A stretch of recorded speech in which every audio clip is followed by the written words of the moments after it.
Hi everybody, it's Aislinn here from Minister4Happiness and welcome to this week's story time. Each week I share an inspiring story, one for you to reflect upon and hopefully take the lesson into your life. And this week's story is called The Silent Couple. I hope you enjoy it. There was once a young man who was said to be the most pig-headed fellow in town and a young woman who was said to be the most mule-headed maiden. And of course, they somehow managed to fall in love and be married.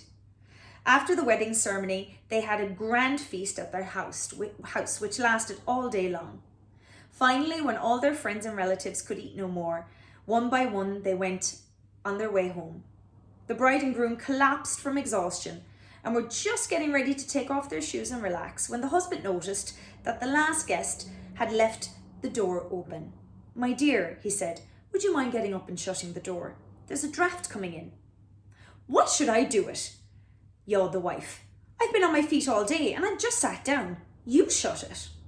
"Oh, so that's the way it's going to be," snapped the husband.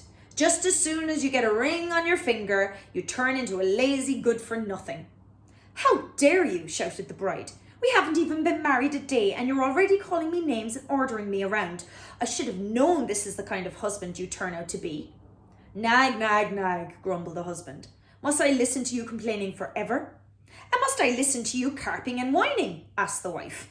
They sat glaring at each other for a full 5 minutes. Then an idea popped in the bride's head. "My dear," she said, "neither of us wants to shut the door, and both of us are tired of hearing each other's voices. So I propose a contest. The one who speaks first must get up and close the door." "It's the best idea I've heard all day," replied the husband. "Let us begin now." So they made themselves comfortable, faced each other, and sat down without saying a word. They had been there for a while, maybe 2 hours, when a couple of thieves with a cart passed by and saw the door open. They crept into the house, which seemed perfectly deserted, and began to steal everything they could lay their hands on. They took tables, chairs, pulled paintings off walls, even rolled up carpets and took them away.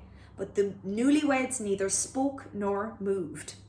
"I can't believe this," thought the husband. "They'll take everything we own, and she won't make a sound." "Why doesn't he call for help?" thought the wife to herself. "He's just going to sit there while they steal everything we own." Eventually, the thieves noticed the silent, motionless couple and, mistaking them for wax figures, stripped them of their jewellery, watches, new rings and wallets. But neither the husband nor the wife uttered a sound. The robbers hurried away with their loot, and the newlyweds sat there through the night. At dawn, a policeman walked by and, noticing the door open, inspected it. He stuck his head in to see if everything was all right. But of course, he couldn't get an answer out of the silent couple. "Now see here," he yelled. "I'm an officer of the law. Who are you? Is this your house? What happened to all your furniture?" And still getting no response, he raised his hands to box the man's ears. "Don't you dare," cried the wife, jumping up to her feet. "That's my husband, and if you lay a finger on him, you'll have to answer to me." "I won," yelled the husband, clapping his hands. "Now go and close the door."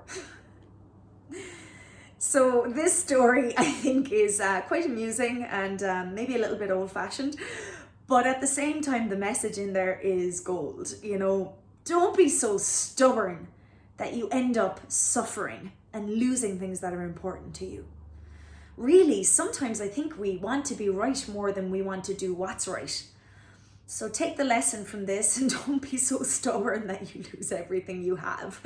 And I think it's a lovely story. Sorry, I find it quite amusing. Take the lesson from this hopefully into your life. As always, I'd ask that you like and share these stories, because you never know who might need to hear the story, who might need to learn the lesson, who might just want to be amused. And also, if you haven't already, please subscribe to my YouTube channel and you'll get notifications every week for every time there's a story. I put one out every week. And I'd also ask that you like the story. It really helps. And until next week, stay healthy, stay happy, stay safe, and don't leave people take everything from you. Bye.